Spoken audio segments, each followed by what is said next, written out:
2h14, écran noir. Une simple notification, alliance rompue.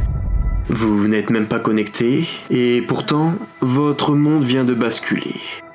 Vous lancez le jeu après 3 jours d'absence. Musique calme, interférence familière, puis vous voyez le compteur de ressources. En chute libre, votre ville est toujours là, mais le marché a doublé ses prix. Un message clignote dans le chat, on vous a attendu, trop tard.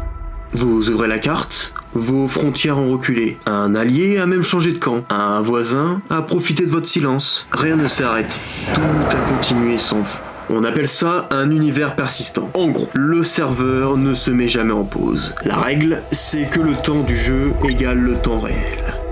Donc si une usine produit 100 unités par heure, elle le fait même quand vous êtes en ligne. Résultat, les stocks s'accumulent ou se font piller. Les joueurs organisent des attaques à 3h du matin, quand moins de monde est connecté.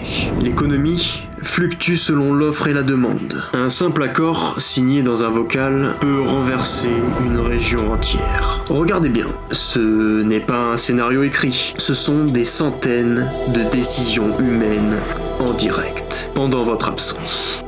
Le plus dur, ce n'est pas de perdre une bataille, c'est de revenir et découvrir que vos propres alliés ont voté votre exclusion parce que vous étiez inactif.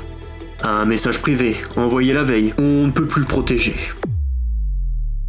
Pendant que vous étiez au travail, ils ont redistribué vos territoires pour sauver leur camp. Et là, ce n'est plus juste un jeu, c'est une question de confiance. Vous relancez la production, vous cherchez vengeance, ou vous reconstruisez ailleurs, avec ceux qui vous sont restés fidèles. Dans ces mondes-là, l'absence est une décision, et chaque minute en ligne crée un futur que vous n'avez pas choisi.